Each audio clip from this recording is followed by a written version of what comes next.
제16강자로서 야외에 나와서 처음 시도하는 겁니다.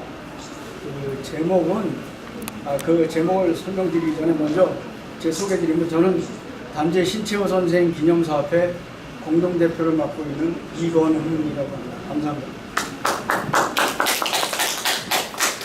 여러분과 함께 뜻깊은 장소인 이 경복궁에 나와서 야외에서 이렇게 또 민족 특강을 하게 돼서 대단히 기쁩니다.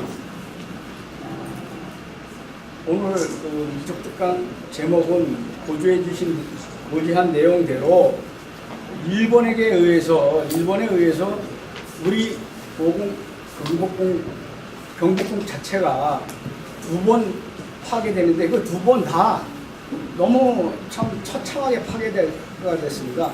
그래서 그 문제에 대해서 한번 깊이 고민해보고, 그 역사적 사실에 대해서 재조명을 하고, 그리고 우리 지금 조선왕조가 어떤 성격을 띠고 태어났는지, 탄생된 과정, 그리고 이 경복궁에 대한 의미에 대해서 여러분과 함께 현장을 돌아다니면서 설명을 드리도록 하겠습니다.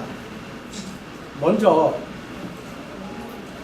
조선왕조는 여러분들이 역사에서 다 배우신 대로 불교를 억제하고 유교를 숭배하는 억불 수요 정책에 따라서 공자 사상인 인의예지에 의해서 유교 경전인 치경을 응용해서 삼봉 정도전이 경복궁에 있는 이 모든 전각 이름을 직접 자신이 지어냈습니다.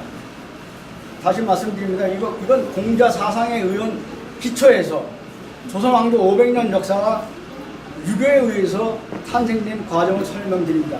그리고 그 조선의 각 도성을 이은 네 개의 성곽을 이은 네 개의 성문 이름도 역시 마찬가지로, 동쪽은 흥인지문, 그 다음에 서쪽은 도니문, 남쪽은 숭례문, 북쪽은 북청문이라고 이름을 줬습니다. 그리고 중앙에 해당하는 보신각, 이렇게 해서 인의예지 신에 의해서 조선의 도성이 완공이 됩니다. 공자는 기원전 551년에 노나라에서 탄생해서 13년 동안 노나라 곡부를 출발해서 중국을 다니면서 자신에 대한 그 사상을 설파합니다. 그리고 고향에 돌아와서 73세의 나이로 숨을 거둔다. 이거를 우리는 흔히 얘기해서 주요 열국이라고 합니다. 따라서 공자의 사상과 가르침은 논어에 아주 잘 수록이 되어 있습니다. 논어에 이르기를 인간의 가장 큰 덕목은 존엄성이라고 이렇게 가르치고 있습니다. 이는 올바르다는 뜻인데, 이것은 인간이 갖춰야 할 가장 큰 덕목이 존엄성이라고 주장을 했습니다. 다시 말해 인간, 즉 사람이 없으면 이 세상에 정치, 경제 모든 가치가 존재할 의미가 없다고 가르치셨습니다. 따라서 공자님의 가장 중요한 말씀은 인간의 근본 존엄성을 존중해 줘야 된다라고 이렇게 역설을 하셨습니다. 그 다음 두 번째 나오는 게 의입니다. 의는 올바르다는 뜻으로 인간이 갖춰야 할 덕목 중에 가장 으뜸이 모든 사상은 올바르야 된다. 그러니까 옳을 의자를 쓴 것이죠. 사람이 이윤을 추구하기 위해서 남을 해하거나 음해를 하지 않는, 다시 말해서 유교 경영으로 무정한 기업가들은 대부분 인의 예지의 사상에 의해서, 기업가 정신들은 정직, 신용, 그 다음에 신용을 덕목으로 해서 자신들의 이익을 추구하는 위해서 18세기, 적어도 18세기는 청나라가 전 세계에서 가장 강대국이었었습니다. 그 청나라 이 광동 상인들의 그런 전통은 대기업으로 성장시키게 됩니다. 그 일례를 들어서 19세기 말 청조 만렵에 청나라는 영국과 아편전쟁에서 1842년에 패전을 하게 됩니다. 그리고 또다시 20년 만에 1860년 10월 달에 영국하고 프랑스 연합군이 베이징을 침략해 들어와 가지고 청나라 황제 여름 휴양지인 원명원이 불타게 됩니다. 그때서부터 청나라가 몰락을 하기 시작하고 외세, 그동안 100여 년간에 걸쳐서 외국 침략에 시달려왔던 그 중국 사람들은 생존을 위해서 수백만 명이 1년에 굶어 죽어가는 그런 최악의 상황 속에서 생존을 위해서 그 중국 대륙을 뛰쳐나와서 동남아시아, 인도 차이나 반도를 거쳐서 미국으로 대이동을 하게 됩니다. 그 당시 이민 초기에 그 어금니를 꽉 깨물고 자신들이 그 굶주린 배를 움켜쥐고 그들만의 생존 비법인 내핍상 제일 중요하죠. 저축, 성실, 이러한 화교 성술로 인해서 동남아 상권을 완전히 장악을 합니다. 그 대표적인 거부로서, 화교 거부로서 우리가 흔히 알고 있는 대만 플라스틱 왕영정 회장이라든가, 그 다음에 장강실업, 홍콩 장강실업의 이가성 회장이라든가, 그 태국 방콕은행 설립자 진피신, 그 다음에 인도네시아 그 삼림그룹의 임소량 회장, 그리고 또 정치인으로서는 싱가포르 그 이광효 수상, 또 그 다음에 그 필리핀 대통령 아키노, 이 사람들은 전부 국적은 다 다르지만은 같은 피적인 한족인 화교들입니다. 그래서 이들이 갖고 있는 그런 사상은 공자님이 이들이 그 동남아시아로 떠나왔을 때에 책을 갖고 나옵니다.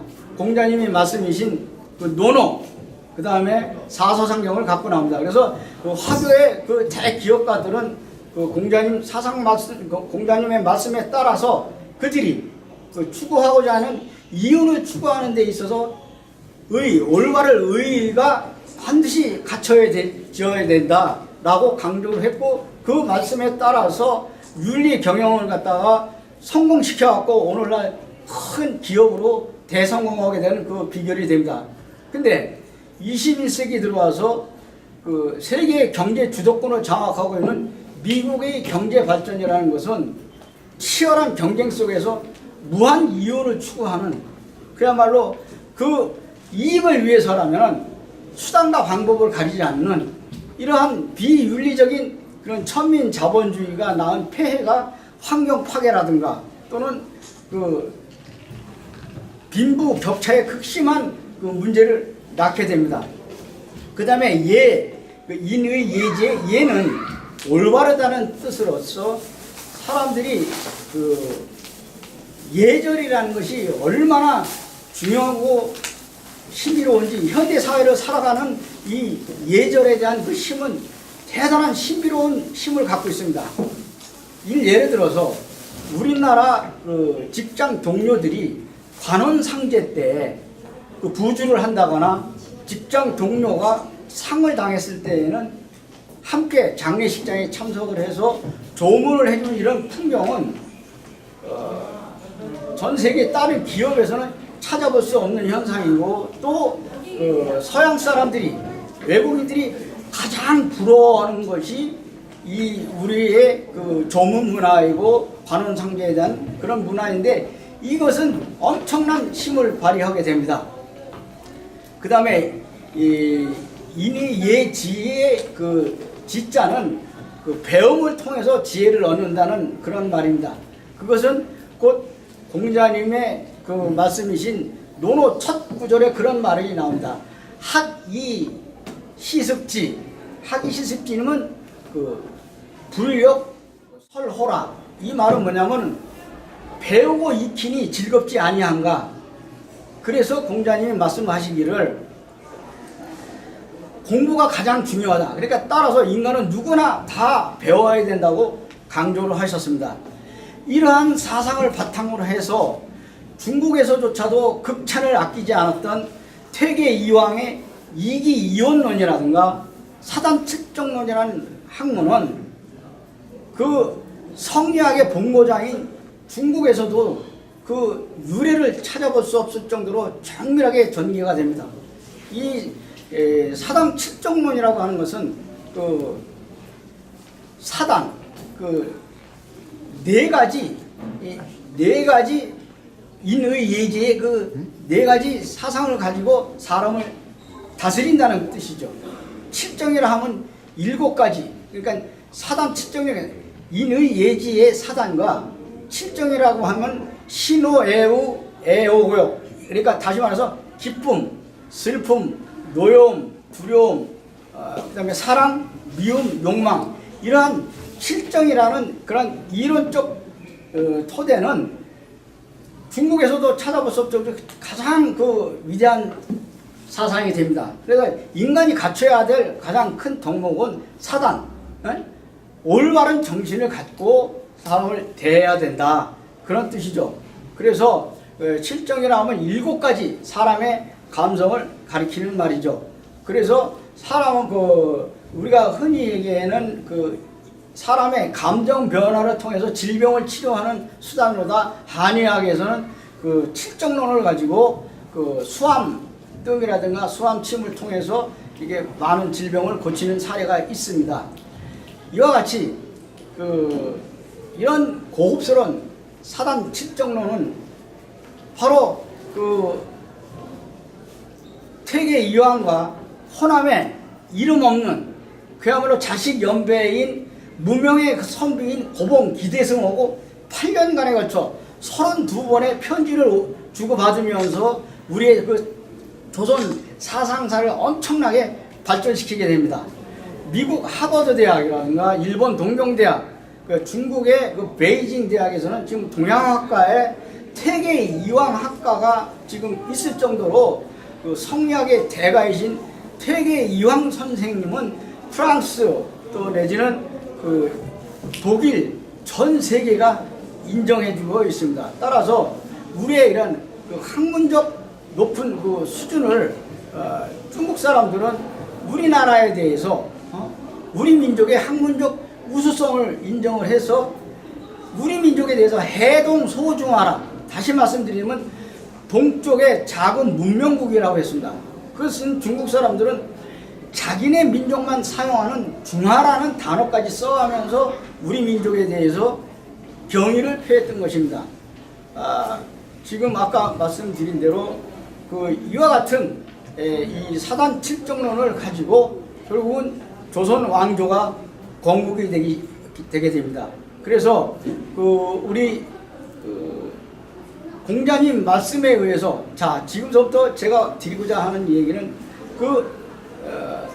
조선 왕조는 조선시대 왕들은 아침에 보통 새벽 4시에서 5시쯤에 일어나자마자 가장 먼저 하는 일이 대왕 대비 등 윗 어른들한테 문안 인사를 시작합니다. 이것을 시작을 해서 하루 일과가 시작이 됩니다. 그리고 난 다음에 해 뜰 무렵이면은 선비들하고 학문과 정치 토론회는 아침 공부에 참석하는 조강에 참석을 합니다. 그리고 아침 식사 후에는 또다시 신하들하고 같이 앉아서 국정을 논한다든가 조회에 참석을 해서 나라에 대한 그런 국사 일을 돌보게 됩니다. 그리고 난 다음에 점심 식사 후에는 또다시 낮 공부가 시작되는 주강에 참석을 합니다. 그렇게 해서 모든 일과는 보통 5시쯤 되면은 모든 업무가 끝나지만은 업무가 끝난다고 아무 일을 하는 게 아니라 저녁에 다시 또 저녁 공부로 하는 석당에 들어갑니다. 이렇게 해서 보통 하루에 3번씩 공부를 반드시 하게 됩니다. 뿐만 아니라 때에 따라서는 수시로 낮에 배웠던 학문을 자기가 왕이 제대로 깨우치지 못하면 임금은 수시로 경영관은 경학을 가리키는 분이죠. 경영관을 불러서 밤에 복충수업인 야대라고 합니다. 그걸 통해서 공자하고 맹자의 가르침을 받습니다. 그래서 그 유교의 그 시경인 그 경학을 통해서 끊임없이 공부를 해왔고 하루 왼종일 아침 새벽부터 밤늦게까지 공부가 지치지 않고 끊임없이 이어집니다. 예를 들어서 그 정암 조광조 같은 경우에는 그 경영 임금에게 공부 가르치는 사람을 경영관이라고 해요. 근데 그 대표적인 인물이 조광조가 경영관입니다. 근데 이 중종 반정으로 인해서 연산군을 몰아냈던 윤원영이를 비롯해 훈부 세력들 때문에 임금님이 아무 힘도 없었어요. 그런데 조광조는 경영관의 입장에서 경학을 통해서 임금님이 해야 할 역할과 또 신하가 해야 할 역할에 대해서 공부를 가르쳐가지고 결국은 중종 임금님은 왕권을 강화하는 데 성공을 하게 됩니다. 따라서 중종 임금님은 조광조가 천하에 없는 충신이고 모든 신뢰를 받았는데 너무너무 금방 말씀드리도 혹독하게 임금에 대해서 또 조광조만큼 성리학에 대해서 대단히 밝은 사람이 아니에요. 그러니까 임금은 모름지기 끊임없이 공부를 해야 된다. 그러니까 중종 임금님이 아니 그냥 처음에는 조광조에 대해서 너무 신뢰를 했지만 너무 공부를 가르치는 게 그냥 지겹고 염증을 내가지고 결국은 당쟁 사회에 힘을 내갖고 사약을 내려서 죽입니다. 제가 왜 이 말씀 드리냐면 조선 왕조만큼 조선의 임금님만큼 인류 역사상 동서고금을 막론하고 이렇게 공부하는 왕조가 없습니다. 하다못해 지금 현재를 살아가고 있는 우리나라 대통령을 비롯해서 전 세계 어느 나라 국가 원수도 백성을 위해서 이렇게 열심히 하루에 3번, 4번씩 공부하면서 오로지 백성을 다 가리키는 덕목은 백성들이 배불러 먹게 살게 해야 된다는 그런 끊임없는 경학을 통해서 임금님은 항상 편안하게 있는 게 아니라 긴장 속에서 살아왔다는 것을 여러분들에게 강조를 드립니다. 이러한 인의예지, 그 다음에 사단 칠정론이라고 하는 이 근본 사상을 가지고 조선왕조가 탄생하게 되는 배경을 설명드리고자 합니다. 태조 이성계가 조선을 건국했을 때에는 그 공민왕 때 이미 몽골족이 세운 그 원나라가 그 홍건적이라든가 백년교도들에게 하고 엄청난 반란이 일어나면서 혼란에 휩싸이면서 그 주원장 명나라 태조인데 주원장은 여러분들이 아시겠습니다만은 탁발 승입니다. 주흥 출신이에요. 그 주원장에 의해서 이 혼란스러운 틈을 타고 남경에다가 명나라를 건국한 게 1368년입니다. 이와 같이 몽골족이 쇠퇴해 가는 그 혼란스러운 틈을 타서 공민왕은 과거 원나라에게 빼앗겼던 철령 이남이 어디냐면 압록강 이남에 있는 땅을 다시 되찾아올 정도로 아주 정치를 잘했어요. 그런데 공민왕의 왕비인 노국공주가 아이를 낳다가 결국 숨을 거둡니다. 그러니까 이 공민왕이 엄청난 충격에 빠져가지고 나라에는 돌보지 않고 오로지 노국공주만 그리워하고 노국공주의 그 사무친 그런 사랑을 벗어나지 못하고 국사를 신돈이란 중원에게 맡겨가지고 이 또 신돈이란 중원 공민왕의 신임을 받고 오늘날 최순실 같이 이렇게 그냥 국정을 논단해갖고 나라 전체가 엄청나게 혼란에 빠지기 시작합니다. 그리고 결국은 그 공민왕은 10대 좀 외모가 괜찮은 그 미소녀라고 하죠. 더 좀 나쁜 말로 얘기하면 호모입니다. 이 10대 이 미소년들을 궁에 불러들여갖고 허번나 술 퍼마시고 아주 그냥 타락하고 음란한 생활을 이름 말할 수가 없어요. 근데 같은 그 미소녀 최만생에 의해서 1374년에 공민왕이 암살당합니다. 그러니까 더 걷잡을 수 없이 이제 나라가 그냥 이루 말할 수 없이 혼돈에 빠지는데 뭐 여러 가지 얘기가 있습니다만 오늘 이 조선 왕조가 탄생하게 된 결정적인 순간이 바로 이 얘기를 드리려고 하는 겁니다. 여러분 고려 말에 농민들에 대한 그 생활 형태라는 것은 이루 말할 수 없이 비참했습니다. 간단히 말씀드리자면 우리가 농사를 지으면은 농사 10가마 소득에 올렸으면 당연히 그 소작인이 5가마 갖고 가고, 그 다음에 지주가 5가마 갖고 가죠. 5대5로 나눠요. 그럼 지주는 그 5가마 중에 10%를 한 가마를 나라에다 세금을 냅니다. 다시 말씀드리면 5대4대1로다가 딱 분배하는 게 가장 이상적이에요. 그런데 세리라 하면 오늘날로 얘기하면 그 세금을 걷어들이는 세무 공무원을 얘기하는 겁니다. 근데 이 세리들이 예를 들어서 안산 지역에서 생산되는 쌀이 전체 생산량이 약 100가마가 생산됐다 그러면 이 세리는 무조건 10%를 떼옵니다. 세금으로다가. 그런데 이 세리가 자기가 임기가 끝나면은 그 세금을 걷어들인 권리도 당연히 박탈을 시켜야 되는 게 당연한데 계속 관행적으로 받아가요. 그러면 새롭게 세리가 올라오게 되면은 그 전직 세리목까지 농민들은 2중, 3중으로 고통을 받습니다. 더 심각한 문제는 뭐냐면 전직 세리가 자기 당대만 받아먹는 것도 뭐 엄청난 부담인데 자기가 죽고 나면 그 아들이 받아먹고 그 아들이 죽고 나면 그 손자가 받아먹고 그러면은 그들이 이 전직 세리들이 하는 근거는 받아가는 근거는 야 우리 할아버지 때도 받았어 우리 아버지 때도 받았어 그러면 이 착한 백성들은 그런 줄 알고 준단 말입니다. 그럼 예를 들어서 농사 짓는 사람 한 사람인데 세리가 7, 8명 되면은 10가마 소출을 나오게 되면 9가마 세금 내고 1가마 갖고 도저히 살 수가 없어요. 이게 사실이었었습니다. 그래서 고려 말에 백성들이 하는 얘기가 이런 말이 나와요. 사람 목구멍이 호랭이보다 무섭다고 그때 당시 그렇게 그 처절하게 가난했던 것 같다가 호소를 해버렸었습니다. 이러한 잘못된 제도를 관리들은 알고 있지만 이걸 고칠 생각을 못해요. 왜? 그들 자신들이 전직 세리들 출신이기 때문에 기득권을 포기한다는 건 상상이 안 간 겁니다. 그래갖고 결국은 고려는 망할 수밖에 없는 구조였다는 거죠.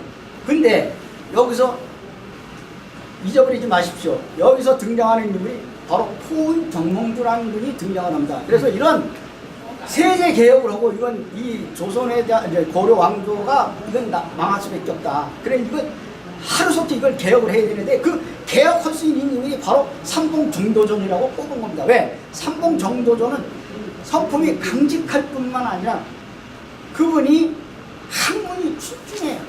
그래서 고려 망해가는 고려를 갖다가 다시 세울 수 있는 다시 일으킬 수 있는 인물로서는 삼봉정도전밖에 없다. 이 혼탁한 정치를 개혁할 수 있는 그리고 포은 정몽주가 가장 아꼈던 후배가 바로 삼봉정도전입니다.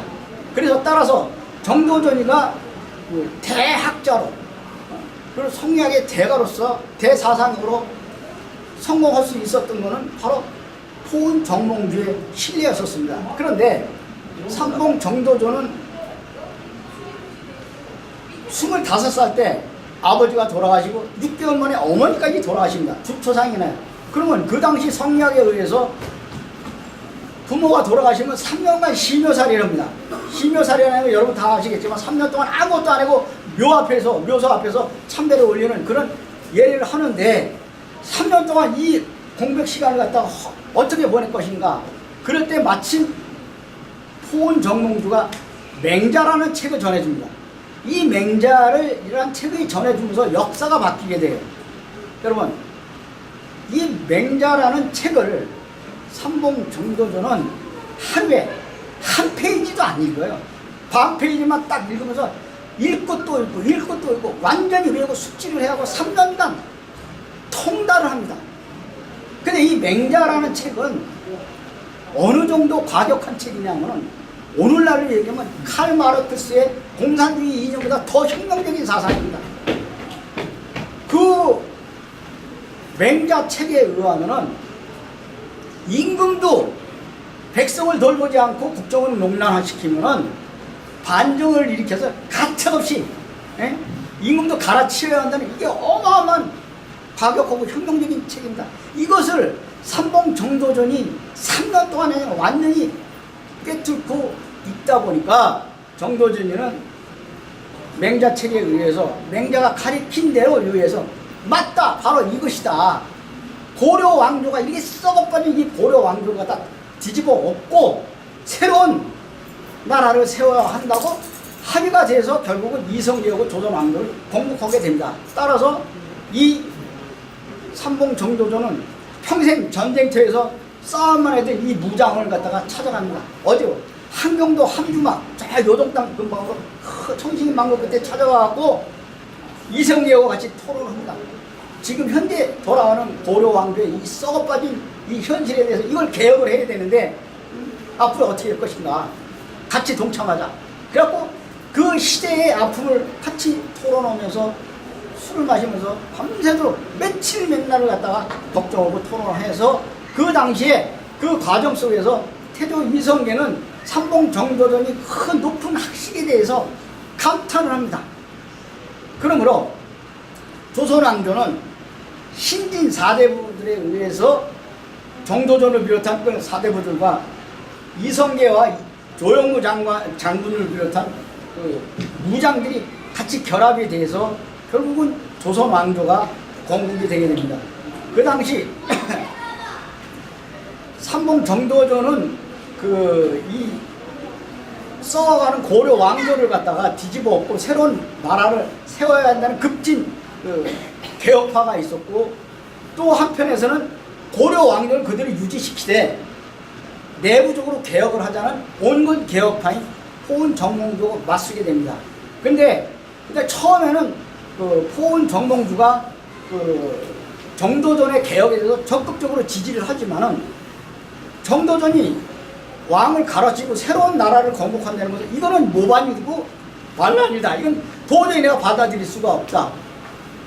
그렇게 했는데 결국은 삼봉정조조는 형님 같이 조선왕조를 건국합시다 했는데 그거는 이건 반란을 내가 같이 동참할 수 없다 해갖고 시대의 갈등을 안고 두 사람은 형 동생하고 그렇게 가까운 사이였지만 헤어지게 됩니다.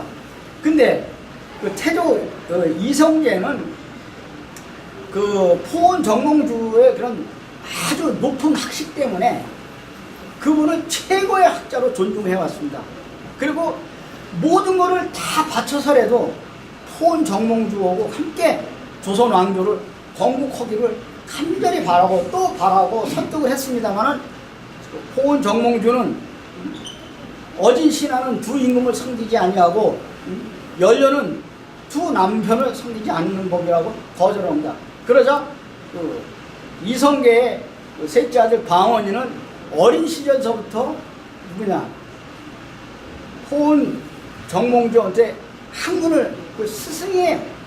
그래서 이분의 그 인품과 높은 학식에 반해서 항상 삼촌이라고 그렇게 존중을 하고 그렇게 아꼈던 포은 정몽주에게 삼촌, 우리 고려가 이거 망해가 이 나라를 다시 바로 세우기는 불가능하니까 새로운 나라를 건국해서 스승님이 원했던 그런 이상향의 나라를 만들죠. 그래서 정말 그 사실입니다. 진실하게 강독하게 그 사료를 보니까 참 방언이가 너무너무 아끼고 너무 훌륭하신 분이니까 또 같이 동참하자고 애를 쓰는데 결국은 방언이 그런 요구도 거절합니다. 그래서 방언이가 그 유명한 포은 정몽주를 갖다가 회유하는 하여가를 부르죠.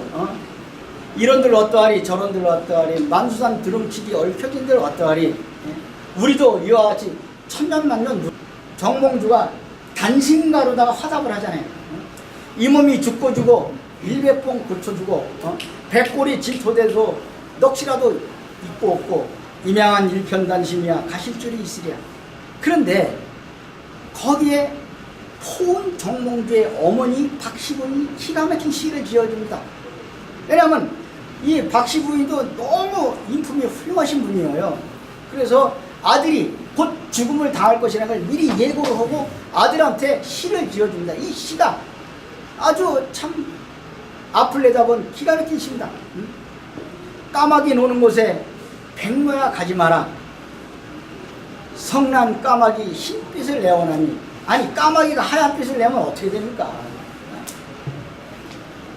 그러니 청사의 초이 시친 놈 더럽힐까 하노라. 이건 청산에 자기가 학문을 이렇게 많이 배웠는데 이 성남 까마귀들 앞에서 네 같이 있다가 너도 죽을 수가 있으니 조심하는, 결국은 어머니의 예언대로 결국은 호은 정몽주는 방언에 의해서 죽게 되죠.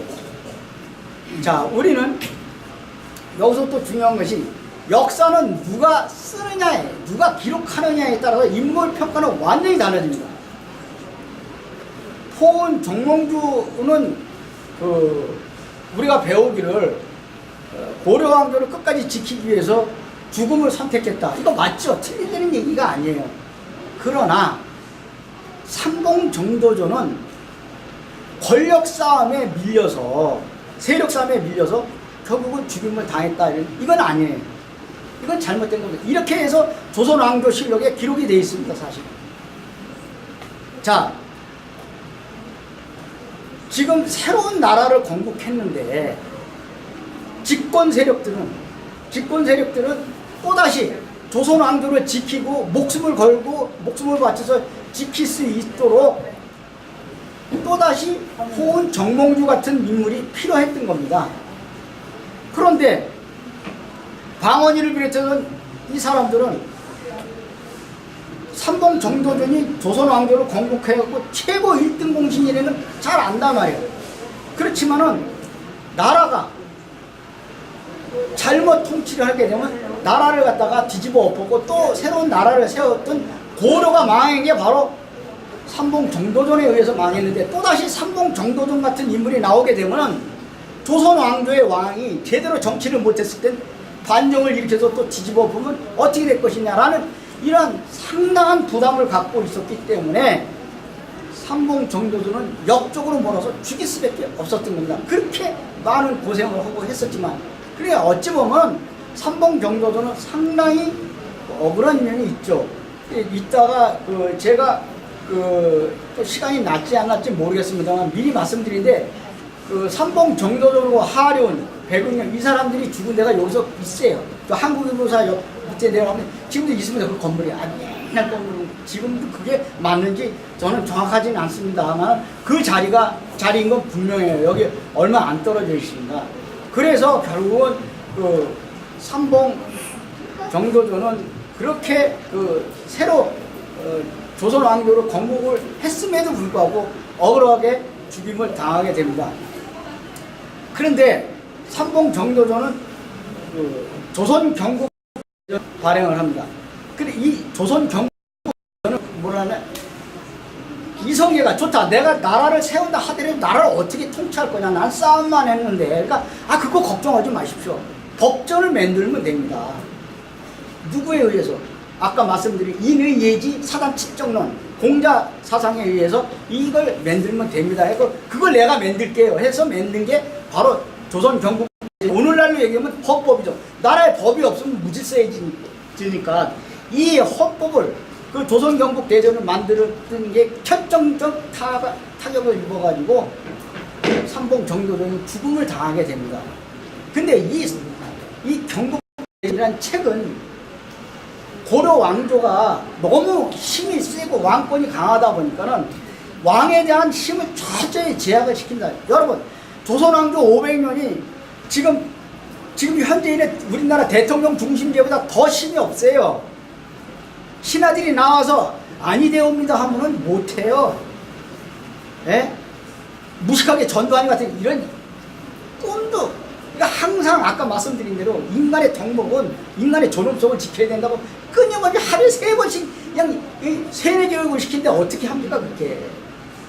좀 다른 방향으로 흘렀습니다만, 그래서 고려 왕조가 어찌됐든 부패하는 원인은 워낙 왕권이 강하다 보니까 이것을 갖다가 제약시키기 위해서 맹자 사상을 주입해하고 자신이 갖고 있는 그 정체성을 갖고 조선 경국 대전이라는 책을 발간하게 됩니다. 그래서 이 조선 경국 대전 인류 역사상 가장 모든 근원은 백성 위주로다가 백성을 모름지기 보살펴야 한다는 뜻으로다가 이게 만들어진 책이에요. 그래서 그 인간의 존엄성을 공자 사상을 주입시켜 만들어 갖고 그게 바로 미민관입니다. 이제 미민 정신, 그 문재인 대통령의 집무실이 지금 위민관이잖아요. 그 뜻을 여러분 아십시오. 그 위민이라는 건 위한다. 누구를? 백성을 위한다는 뜻으로다가 위민관이고, 그것은 공자의 인본주의 사상에 의해서, 공자 사상에 의해서 이것이 그 경국대전이 나오게 된 겁니다. 근데 경국대전이 그 뭐라 그럴까, 성공한 첫 번째 사례가 뭐냐면은 이밥이라는 말이 퍼져나가기 시작합니다. 이밥은 무슨 뜻이냐면 이씨가 준 밥이라는 뜻이에요. 그러니까 정도전이 토지개혁을 단행해가지고 모든 백성들이 흰쌀밥을 먹게 된 거죠. 너무너무 감동을 한 겁니다. 따라서 태조 이성계가 집권하자마자 가장 토지개혁을 단행해가지고 백성들이 이 밥을 먹게 되니까는 이것을, 이 기쁨을 갖다 견디지 못한 채 급속하게 퍼져나가가지고 그 정도전이 꿈꿔왔던 그런 이상적인 나라의 틀을 잡게 됩니다. 근데 정도전은 그 조선 경국 대전 갖다가 편찬을 하면서 왕권을 크게 약화시켰지만, 이성계는 왕도 정치 실현하는 게 있어서 공자 맹자 사상에 대한 그 이상적인 국가 왕도 정치 실현하는 것을 적극적으로 지원하고 힘을 실어줍니다. 그런데 자기는 평생을 전쟁터에 나와서 싸움만 해갖고 학문을 모르는데 삼봉 정도전을 비롯한 이 선비들에 대한 그 신뢰성이 대단히 컸습니다. 그게 좋다. 내가 모든 왕권을 너네들이 시키는 대로, 신하들이 시키는 대로 제약을 해갖고 어쨌든 백성만 잘 먹고 잘 살게 하면 될 거 아니야. 왜? 이성계도 봤거든요. 고려 말에 그 백성들이 그 비참한 현실을 봤기 때문에 그건 진실성이 있었어요. 그래서 지금 내가 말씀드린 대로 이 조선 왕조의 그 경국대전이라는 건 이 뜻이 무지개 깊을 뿐만 아니라 모든 500년 역사가 이어져 왔던 그 정체성이 여기에 다 담겨 있는 거예요. 그런데 냉정하게 봅시다. 광원리를 비롯해갖고 조선의 건국세 이거 목숨 걸고 나라를 갖다가 만들었는데 모든 권한은, 왕은 힘이 하나도 없고 이게 다 신하 중심적으로 이제 모든 권력이 이동되는 거예요. 펄펄 뛰는 거예요. 거기에 대한 그 불신과 거기에 대한 분노는 이루 말할 수가 없습니다. 결국 일을 내요. 그게 뭐냐면 무인정사라고 1차 왕자의 난을 비롯해갖고 선비, 학자, 있는대로 사그리 다 죽여버립니다. 아주 무지막지하게 처참하게 죽여요. 그렇게 해서 그런 상황을 본 이성계는 너무너무 충격이 크죠. 야, 내가 누구하고 나라를 다스릴 거냐. 이 유능한 이 인재들을 다 죽여버리면 나는 누구하고 나라 정치를 하냐. 아유, 나 필요 없다고. 그리고 곧바로 자기 둘째 아들 정종에게 그 왕권을 남기고 자기는 어디로 갑니까? 함흥으로 들어가죠. 그러니까 백성들 여론이 엄청나게 들끓으니까 광원리도 그 여론을 못 견디는 거예요. 그래서 아버지를 모셔와야지. 저런 불효자식이 어딨냐. 경국대전에 그게 다 나와 있는데 충과 효를 갖다가 하라고 했는데, 아니 아버지 그 불효막심한 짓을 하면 어떡하냐. 아버지의 그런 충신들을 다 죽이면 어떡하냐 하고 여론이 빗받치니까 그냥 이거 수습하려고 함흥으로다가 신하들을 보내서 아버님 노영을 푸시고 돌아오십시오. 그때마다 그냥 다 죽여버립니다. 이성계가 그 사신들. 그래서 함흥차사라는 말이 거기서 나오게 된 거예요. 그 이후에 이러한 왕자의 난을 목격한 방언이의 아들 양녕대군이 나 왕 안 한다. 무서워서 안 한다. 그래갖고 바로 자기 동생 세종에게 왕위를 남겨준 겁니다. 그런데 조선 왕조를 건국하면서 방언이만큼 많은 사람을 죽인 사람이 없어요. 허다못해 자기 처남이 4명 있습니다. 민무구, 민무휴, 민무희, 그리고 또 하나는 이 4 형제, 자기 처남들을 다 죽여버리고 허다못해 세종 임금님의 장인이자 영의정인 시몬까지도 죽여버립니다. 그 시몬은 누굽니까? 그렇게 따진다면 방언이하고 태종하고는 사돈지간이에요. 근데 이 영의정 시몬이 자기 사위가 왕이라는 그 신분을 이용해갖고 좀 권세를 부렸다 해서 그냥 가차없이 죽여버린 거예요. 그러니까 방언이 입장에서는 왕권을 누구든지 조금이라도 탐하거나 능욕하면 그냥 다 사그리 죽여버린 거예요. 그래서 방언이가 있었기 때문에 방언이같이 막지한 그 선비들을 다 평정으로 다 죽여버렸기 때문에 세종대왕이란 위대한 성군이 나타나게 됩니다. 따라서 그 당시 세종 때 키라산 같은 지편전 학사들, 성삼문, 박페이, 신숙 대단한 키라산 같은 선비들이 있었습니다만은 감히 왕권을 내다보지 못하고 조금만 왕을 갖다가 무시하거나 그런 일이 생긴다 할 것 같으면 광원이 생각만 해도 오금이 저려갖고 그냥 땅에 딱 납작 엎드려갖고 왕에게 충성할 수밖에 없는 거예요. 따라서 이러한 상황에서 결국은 조선이 반듯하게 서고 조선 왕조가 건국이 돼서 500년 역사를 이어져 오는 것이 모든 것이 공자의 인본주의 사상, 인간의 존엄성을 갖고 이어져 왔다는 것은 인류 동서고금을 막론하고 조선이 최고로 훌륭하다는 말씀을 드립니다. 이제 제가 바깥에 나가서 이제 어느 정도는 대강 충분히 설명이 됐고, 그 나가기 전에 요 건물서부터 설명을 드릴까 해요. 자, 우선 경복궁은 아까 말씀드린 대로 2번에 걸쳐서 일본에 철저히 파괴가 되죠. 임진왜란 때 이 경복궁이 파괴가 됐고, 창경궁하고 창덕궁이 복원이 됐는데 경복궁은 270년간 방치해뒀었어요. 근데 흥선대원군이 자기 아들이 이제 정권을 잡고 난 다음에 제일 먼저 한 게 경복궁 복원입니다. 근데 이 자리가 바로 문재인 대통령의 집무실로 쓸 자리입니다. 이 자리가. 여러분, 분명히 이제 제가 이제 본격적으로 이제 지금 나가서 다 설명을 하면 더우니까 요것만 좀 설명을 드릴게요. 경복궁은 그 지금 청와대 자리는 말이죠. 경복궁의 후원이었었어요. 후원은 뭐냐면 정원 이런 뜻이죠. 왕의 그 쉼터에 쉽게 거기에는 흥선대원군이 그때도 다 파괴가 됐어요. 여러분, 지금 청와대 자리도 다 이게 파괴가 됐어요. 근데 대원군이 이 후원 자리를 갖다가 복원하면서 청와대 자리에 4개의 정각이 있었습니다.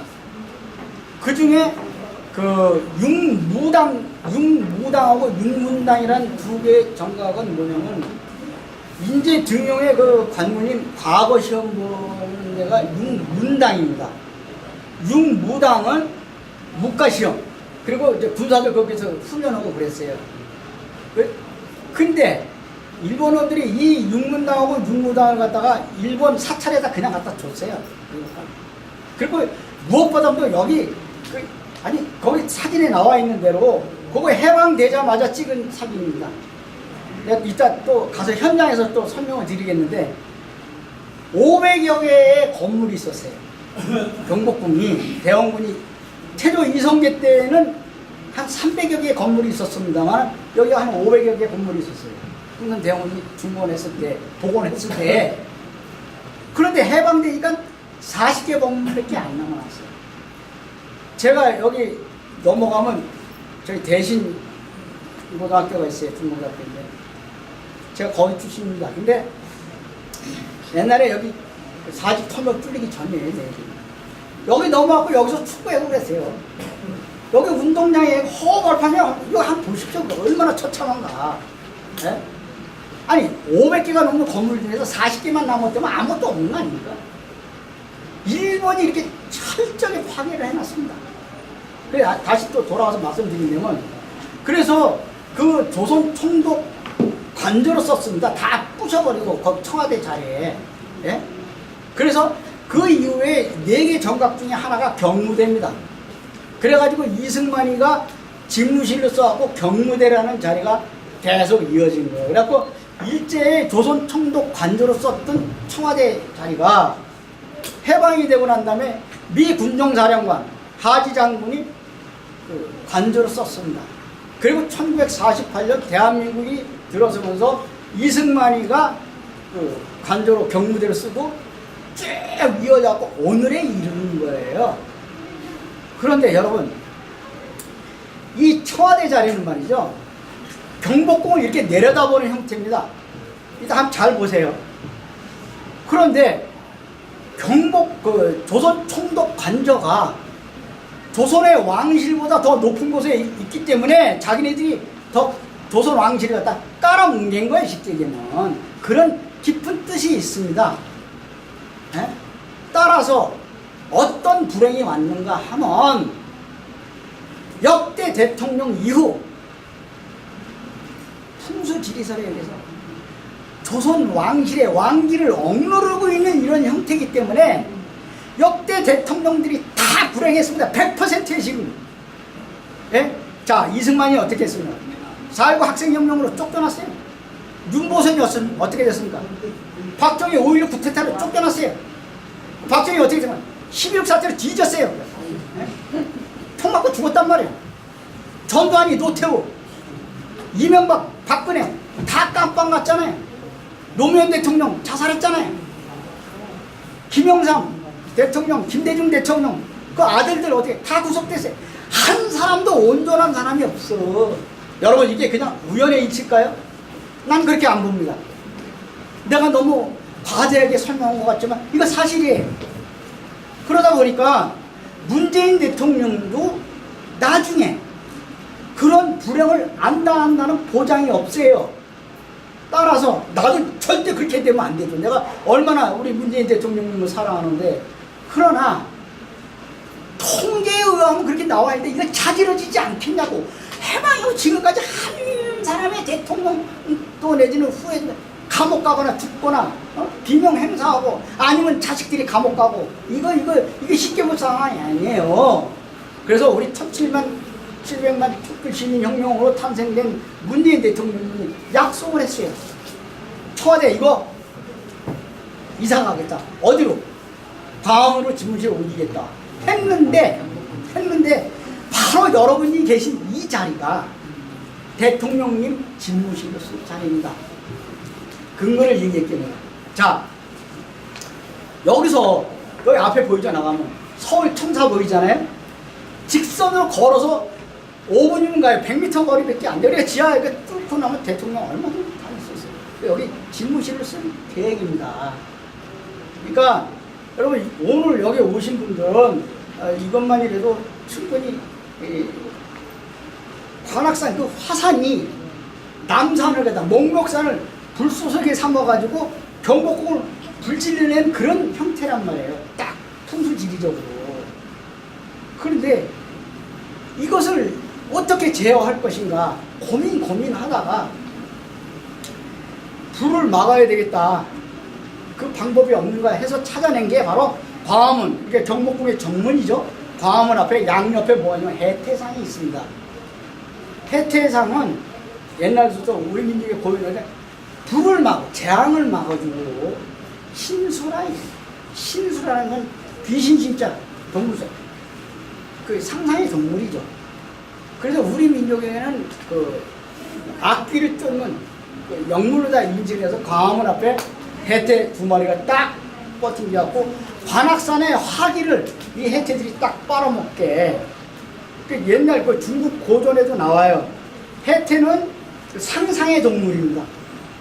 상상의 동물로서 양같이 생겨갖고 머리에 뿔이 이렇게 나와 있어요. 그리고 해태는 무지개 충직스러운 그 성격을 갖고 있어가지고 사람들이 다투면은 잘못한 사람하고 잘한 사람하고 구별을 해야 될지 알아요. 그렇게 중국 고사에 나옵니다. 그래서 고대 중국에서는 그 법관들 의복에는 여기 해태 문양이 그려져 있고 법관이 쓰는 모자를 갖다 해치관이라고 했어요. 우리나라도 마찬가지입니다. 의금부, 지금을 얘기하면 검찰이죠. 의금부 그 대신들의 복장은 여기 반드시 해태가 그려져 있어요. 예? 그래서 우리 민족의 그 고유 신상인, 신성스러운 상인 해태를 갖다가 광화문에 놓은 이유는 뭐냐면 행운을 가져다 주고, 행운까지는 아니더라도 재앙을 막아주고 불을 예방하기 위해서 풍요지책으로 딱 갖다 놓은 것이다라는 걸 여러분들에게 말씀드리고, 잘잘못을 가리고, 그러니까 건물에 대부분 건물에 해태상이 2마리가 딱 있는 거는 그런 주술적으로 그런 걸 갖다가 해결하기 위해서 만들어냈다라는 걸 여러분들에게 말씀드리고, 다음 이야기의 내용들이 많습니다. 여러분 그 모든 전각의 이름은 삼봉 정도전이 공자 말씀에 의해서 인의 예지에 의해서 이름이 지어졌다는 거, 임금님이 해야 할 덕목, 그리고 여기 늘 보입니다만 저기도 보이네요. 1월 오봉도라고 해요. 저 그림이 기가 막힌 그림이에요. 인류 역사상 저런 그림이 없어요. 왕의 병풍입니다. 저게 음양 오행에 따라서 이따 내가 가서 설명하겠습니다만은 참 기가 막힌 뜻이 있어요. 다 모든 것이 다 누가 백성을 위해 된다. 저 그림에도 다 나와. 백성을 위해라는 것이 이게 누가 그렇게 만들었냐. 기가 따갑게 얘기지만 삼봉 정도전이 그렇게 만들어갖고 500년 역사를 이어오면서 우리 민족이 남긴 가장 위대한 작품이 뭐냐면은 조선왕조 실록입니다. 기록. 이건 내가 인류 역사라는 얘기 하도 많이 써놓습니다만 사실이에요. 유네스코가 세계문화유산으로 기록을 했고 그 부분은 변함이 없습니다. 그러니까 요 사진은 자료는 있다. 내가 현장에 가서 또 설명드릴게요. 저 근정전을 맡고 있는 이 조선 총독 건물 보세요. 일본 새끼들 얼마나 못되게 생겼는가.